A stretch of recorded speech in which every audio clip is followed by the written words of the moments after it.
Hello everyone, welcome to the SMU academy. तो आज के जो इम्पोर्टेंट टॉपिक्स हैं 19 जुलाई के, उनके ऊपर हम डिस्कस करते हैं। साथ ही इन्हीं के ऊपर हम क्या क्वेश्चन बना सकते हैं वो क्वेश्चन सॉल्व करेंगे। प्लीज़ कंटेंट के बाद आप क्वेश्चन सॉल्व कीजिए, जिससे कि आपका जो इन्फॉर्मेशन आपको मिल रही है वो आपको याद हो सके। इसके साथ ही मैं आपको बता दूं, हमने हिस्ट्री के लेक्चर शुरू किए हुए हैं। कल ही हमने 1857 के ऊपर आपको लेक्चर प्रोवाइड किया है, तो आप वो प्लीज़ देखिए, इम्पोर्टेंट है। इसके अलावा रिवीजन वीडियो आपको मिलेगी MCQs की वीकली, जो आप सॉल्व करते हैं उनकी। साथ ही हम आपको हरियाणा सिविल सर्विस कमीशन के भी जो इम्पोर्टेंट क्वेश्चंस होंगे वो प्रोवाइड करेंगे यहाँ पे। ओके, तो आज के टॉपिक जो है वो स्टार्ट करते हैं। सबसे पहले किसान सारथी। तो किसान सारथी न्यूज़ में है, इसके बारे में जानते हैं। ये क्या है? ये एक प्लेटफॉर्म है, डिजिटल प्लेटफॉर्म, जो कि किसानों के लिए बनाया गया है, जहाँ पे फार्मर्स को फैसिलिटीज़ दी जाएगी। एंड वो एक जो उन्हें इन्फॉर्मेशन चाहिए रिगार्डिंग एग्रीकल्चर, खेती के रिगार्डिंग उन्हें जो भी इन्फॉर्मेशन चाहिए वो यहाँ पे उन्हें मिलेगी। यानी इसे एक तरह से टैगलाइन अगर हम कहें तो right information at right time दिया गया है। साथ ही डिज़ायर्ड लैंग्वेज में होगी कि उन्हें जो भी लैंग्वेज चूज़ करनी है वो कर सकते हैं। एंड डायरेक्ट कांटेक्ट कर सकते हैं, यानी साइंटिस्ट के थ्रू उन्हें जो एडवाइजरी होगी वो प्रोवाइड की जाएगी, उन्हें सजेशन दिए जाएंगे। कोई भी मेथड, किसी भी टेक्निक के रिगार्डिंग अगर उन्हें कोई भी इंफॉर्मेशन चाहिए है तो वो प्रोवाइड की जाएगी। तो डिजिटल प्लेटफॉर्म होगा एंड फार्मर्स के लिए लॉन्च किया गया है right information at right time. साथ ही ये किसने लॉन्च किया है? जॉइंटली लॉन्च किया है ये by union ministry of agriculture and farmer welfare plus union ministry of electronics and information technology. तो एक तरह से यहाँ पे फार्मर्स की हेल्प, साथ ही एग्रीकल्चर को और बेहतर बनाने के लिए ये लॉन्च किया गया है। उमंग ऐप की अगर हम बात करें तो ये न्यूज़ में है, इसके बारे में जानते हैं। तो ये क्या है? उमंग एक मोबाइल ऐप है जो कि 2017 में लॉन्च हुई थी। एंड इसकी अगर फुल फॉर्म की अगर हम बात करें तो unify mobile application for new age governance के नाम से इसे जाना जाता है। ये क्या है कि single unify secure multi channel multi platform multilingual, यानी कि multi language multi service mobile app है, जो कि प्रोवाइड करेगी बहुत सारी ऑर्गेनाइजेशन के बारे में जो है इन्फॉर्मेशन प्रोवाइड करेगी, चाहे वो सेंट्रली बेस्ड हो या फिर स्टेट बेस्ड हो। 2017 में लॉन्च हुई थी। अच्छा, अभी ये न्यूज़ में क्यों है? इसके न्यूज़ में होने का रीज़न है मैप, यानी कि मैपिंग जो है, मैपिंग सर्विस जो है एनेबल की गई है कि अब मैप के ज़रिए एक तरह से यूनिफाई मोबाइल ऐप के नाम से इसे जाना जा रहा है। तो मैप की जो इन्फॉर्मेशन है वो दी जाएगी इसमें, यानी कि आपकी किसी भी तरह की कोई आपको इन्फॉर्मेशन रिगार्डिंग लाइक मंडीज़ के बारे में जानना है, ब्लड बैंक हो गया, कोई विलेज हो गया, स्ट्रीट हो गया, किसी भी ऑर्गेनाइजेशन के बारे में अगर आपको जानना है, साथ ही कोई भी अगर आपको मोबाइल गवर्नेंस ट्रैक करनी है गवर्नमेंट की, सेंट्रल या स्टेट बेस्ड, तो वो आप आराम से इसके थ्रू ले सकते हैं। तो बहुत सी फैसिलिटीज़ इसमें प्रोवाइड की इंफॉर्मेशन प्रोवाइड की गई है।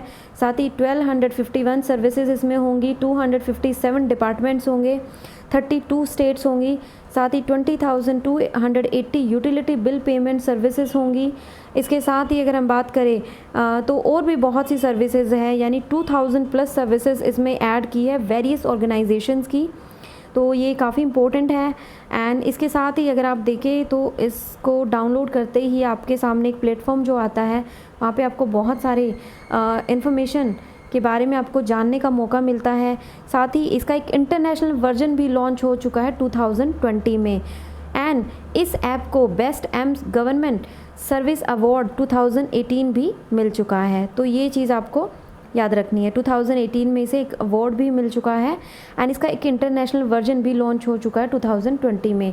एंड ये 2021 में लॉन्च नहीं हुई है, ये 2017 में लॉन्च हुई थी। अभी इसमें क्या किया गया है, मैपिंग जो है वो अनेबल की गई है कि मैप के थ्रू आप लोकेशन के बारे में जान सकते हैं। अच्छा, नेक्स्ट है school innovation ambassador training programme. तो ये न्यूज़ में है, ये न्यूज़ में क्यों है, आखिर ये है क्या एम्बेसडर ट्रेनिंग प्रोग्राम? तो स्कूल इनोवेशन का जहाँ पे नाम आता है, तो यहाँ पे स्कूल टीचर्स के लिए ये है प्रोग्राम, जहाँ पे ट्रेनिंग प्रोवाइड की जाएगी एक innovative and training school teachers के लिए होगी ताकि वो इम्प्रूव कर सके, जो स्टूडेंट्स हैं उनकी उन्हें क्वालिटी एजुकेशन तो दे ही, साथ ही उन एक्टिविटीज़ भी इम्प्रूव करे एंड उनकी एक ओवरऑल जो परफॉर्मेंस है वो इंक्रीज़ की जा सके, चाहे वो इनोवेशन से रिलेटेड हो, एंटरप्रेन्योरशिप से, आईपीआर, डिज़ाइन थिंकिंग से, प्रोडक्ट डेवलपमेंट या फिर idea generation.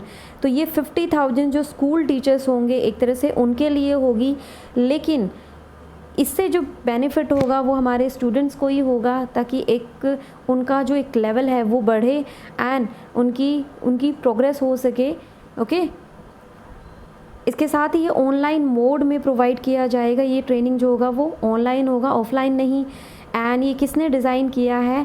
Cell of ministry of education and AICTE ने ये जो है लॉन्च किया है। ओके, तो एक इसमें ट्राइबल स्टूडेंट्स का भी नाम आता है कि उन्हें भी एक तरह से इस प्रोग्राम के तहत काफ़ी बेनिफिट दिया जाएगा एंड उनका जो एजुकेशन लेवल है उसे इम्प्रूव किया जाएगा। नेक्स्ट क्वेश्चन की बात करते हैं, इंपॉर्टेंट है एडजन मोशन। ये न्यूज़ में क्यों है एंड ये हमारे पॉलिटी का एक इम्पोर्टेंट क्वेश्चन है यहाँ पे। शिरोमणि अकाली दल सैड एक पॉलिटिकल पार्टी है जिन्होंने एक एडजर्नमेंट मोशन जो है मूव किया है NDA गवर्नमेंट के अगेंस्ट, यानी सेंट्रल गवर्नमेंट के अगेंस्ट। क्यों? कि एक कंट्रोवर्शियल जो फार्म लॉज, हम सब जानते हैं इसके बारे में। अगर आपको इसके बारे में नहीं पता है एंड आप चाहते हो तो आप प्लीज़ मेंशन कीजिएगा, मैं इस पे एक सेपरेट वीडियो बना दूंगी, क्योंकि ये एक काफ़ी कंट्रोवर्शियल रहा है जो फार्म लॉज 3 इंट्रोड्यूस किए गए थे वो। साथ ही ये जो मोशन है, इस मोशन को एक जो 50 MPs होते हैं उनके सिग्नेचर की रिक्वायरमेंट होती है, तो बिना सिग्नेचर ये एडमिट नहीं किया जा सकता है। तो ये चीज़ भी आपको याद रखनी है। इसके साथ ही एडजर्नमेंट मोशन के बारे में जानते हैं। बहुत सारे मोशंस है और भी टाइप है, लेकिन यहाँ पे हम एडजर्नमेंट मोशन की बात करते हैं। पहले ये कहाँ पे इंट्रोड्यूस किया जाता है? ये किया जाता है लोकसभा में, नोट राज्यसभा, लोकसभा में इंट्रोड्यूस किया जाता है। इसका भी रीज़न है कि एक तरह से इसमें ना सेंचर जो एलिमेंट होते हैं वो सेंचर के अगेंस्ट होते हैं, यानी कि एक तरह से गवर्नमेंट के अगेंस्ट होते हैं, इसीलिए जो राज्यसभा है उसे परमिशन नहीं दी गई है कि वो इस डिवाइस को यूज़ कर सके। इसके साथ ही अगर हम बात करें तो इसे एक एक्स्ट्रा ऑर्डिनरी डिवाइस के रूप में देखा जाता है जो कि इंटरप्ट कर सकता है normal business of the house, यानी कि जो नॉर्मल प्रोसीडिंग चल रही है, सिटिंग चल रही है, उसे इंटरप्ट कर सकता है करता है एंड इसे 50 मेंबर्स की सपोर्ट की ज़रूरत होती है ताकि इसे एडमिट किया जा सके। इसके साथ ये 2.5 घंटे से कम नहीं होना चाहिए, तो ये रिक्वायरमेंट है। ओके, अगर एडजर्नमेंट मोशन इंट्रोड्यूस करना है या चलाना है अगर पार्लियामेंट में। नेक्स्ट अगर हम बात करें इसी के रिगार्डिंग, तो अगर एक एडजर्नमेंट मोशन मूव करना है तो उसके लिए जो है कुछ रिक्वायरमेंट रिस्ट्रिक्शंस है, वो भी उनका भी पालन करना ज़रूरी है। ऐसे नहीं है कि आप कभी भी कोई भी आएगा और एडजर्नमेंट मोशन शुरू कर देगा और किसी भी टॉपिक के ऊपर बोलना शुरू कर दे, नहीं। इसमें कुछ चीज़ें इंक्लूड है, वो आपको पता होनी चाहिए। कुछ रिस्ट्रिक्शंस है वो आपको ध्यान रखनी है। वो क्या है कि जो मैटर होगा वो डेफिनेट होना चाहिए, फैक्चुअल होना चाहिए, अर्जेंट होना चाहिए, साथ ही पब्लिक इम्पोर्टेंस होनी चाहिए। ये नहीं कि आप पर्सनल यूज़ के लिए या आपको पर्सनल इम्पोर्टेंस के लिए आप इसे इंट्रोड्यूस कर रहे हैं और आप टाइम ख़राब कर रहे हैं। तो not cover more than 1 matter, यानी कि एक मैटर से ज़्यादा नहीं होना चाहिए, यानी एक टाइम पे आप एक ही मैटर के बारे में डिस्कस कर सकते हैं। एंड रिस्ट्रिक्टेड होगा, साथ एक स्पेसिफिक मैटर और ऑफ रीसेंट अक्रेंस। ओके, यानी कि एक स्पेसिफिक मैटर से ही रिलेटेड होगा। इसके अलावा क्वेश्चन ऑफ प्रिविलेज का कोई भी क्वेश्चन यानी प्रिविलेज क्वेश्चन नहीं उठाया जाएगा। इसके साथ ही अगर ये डिस्कशन ऑलरेडी डिस्कस किया जा चुका है सेम सेशन में तो इसे रिवाइव नहीं किया जाएगा। अगर उसके अलावा अगर हम बात करें, अगर इसके ऊपर मान लो कोई केस चल रहा है कोर्ट में, तो भी ये मैटर नहीं सुना जाएगा। ओके, इसके साथ डील नहीं की जाएगी अगर ये कोर्ट में पेंडिंग है या एडजुडिकेशन चल रही है इसके ऊपर। इसके साथ ही डिस्टिंक्ट मोशन के ऊपर क्वेश्चन नहीं उठना चाहिए, यानी कि और भी जो मोशंस हैं वो उनका पार्ट नहीं होना चाहिए, मेनली आपका जो है एडजर्नमेंट मोशन का ही पार्ट होना चाहिए। तो ये कुछ इम्पोर्टेंट चीज़ जो है आपको या हम कहीं इन्फॉर्मेशन आपको पता होनी चाहिए।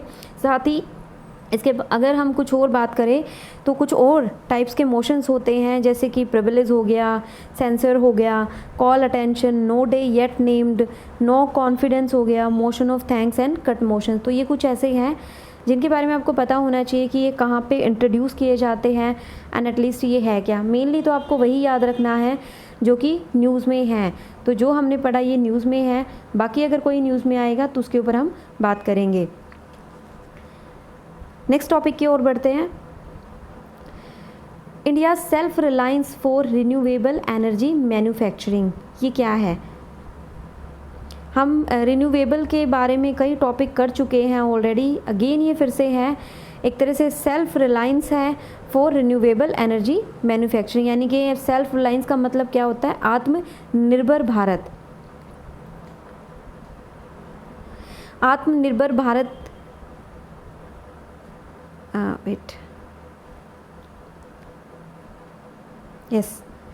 तो आत्मनिर्भर भारत इसे एक तरह से नाम दिया गया है, रिसेंटली ऑर्गेनाइज हुआ है। ये किसके ज़रिए ऑर्गेनाइज़ किया गया है? इसे CII के ज़रिए, यानी कन्फेडरेशन ऑफ इंडियन इंडस्ट्री ने ये ऑर्गेनाइज़ किया है। इसे आत्मनिर्भर भारत का नाम दिया है ताकि जो हमारी रिन्यूएबल एनर्जी है यानी उसको मैन्युफैक्चर किया जा सके। ओके, यानी ये एक तरह से शुरू हो चुका है एंड इसका सबसे मेन रीज़न क्या है कि इंडिया जो है एक ग्लोबल लीडर के रूप में देखा जा रहा है या वर्ल्ड लीडर के रूप में देखा जा रहा है एनर्जी ट्रांजिशन के मामले में। जिस तरह से हमने एनर्जी के मामले में काम किया है या हम कई रिन्यूएबल एनर्जी प्रोड्यूस करने में, मैन्युफैक्चर में हमारा जो रोल है या आत्मनिर्भर भारत की बात करें तो इसमें एक इम्पोर्टेंट रोल प्ले किया है। जैसे कि इंडिया ने प्लेस किया था COP21 पेरिस में कि 2030 तक 40% जो होगी पावर जनरेशन कैपेसिटी जो होगी वो नॉन फॉसिल फ्यूल सोर्सेज से बनाई जाएगी, ओके, जनरेट की जाएगी। साथ ही टारगेट जो है 450 गीगावाट का जो टारगेट एक सेट किया गया है 2030 तक रिन्यूएबल एनर्जी कैपेसिटी को, यानी रिन्यूएबल एनर्जी कैपेसिटी का एक जो 450 गीगावाट का टारगेट है उसे 2030 तक अचीव करने के लिए भी एक टारगेट रखा गया है। इसके अलावा अगर हम बात करें तो एक यूनिवर्सल एक्सेस अचीव की है इंडिया ने।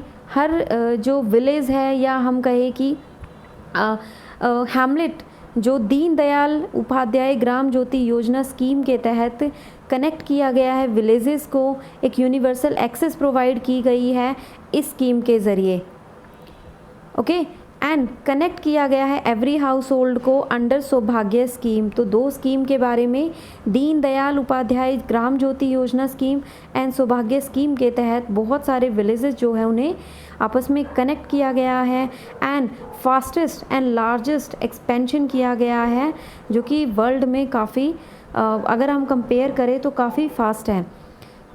इसके साथ ही एक जो हमने अभी रिसेंटली न्यूज़ में ही पढ़ा था कि green hydrogen and green ammonia leader के रूप में भी भारत उभर कर आया है।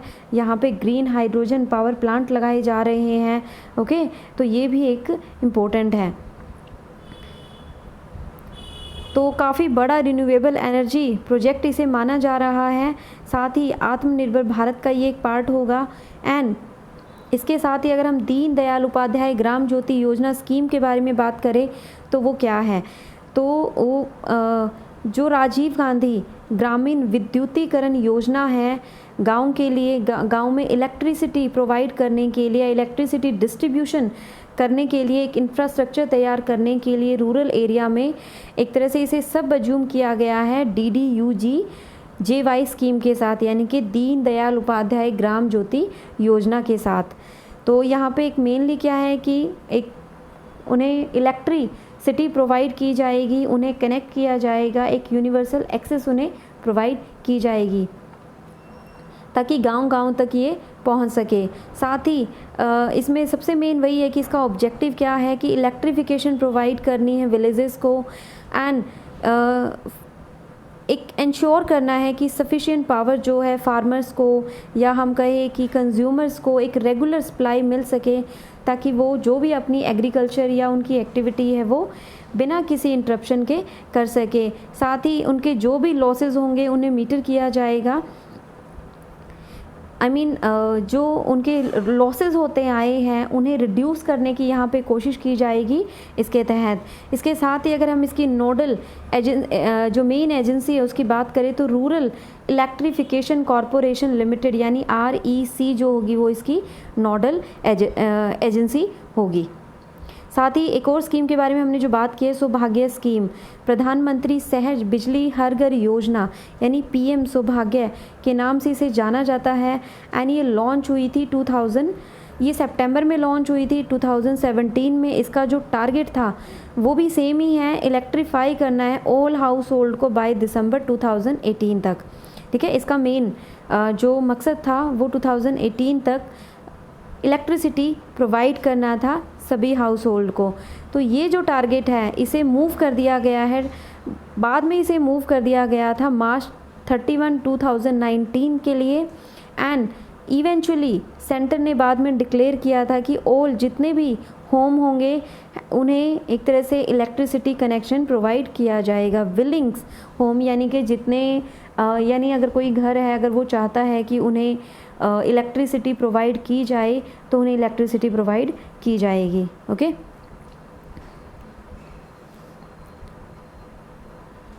तो ये हमारे मेन टॉपिक्स थे। तो thank you so much for watching. Please share, like and subscribe it.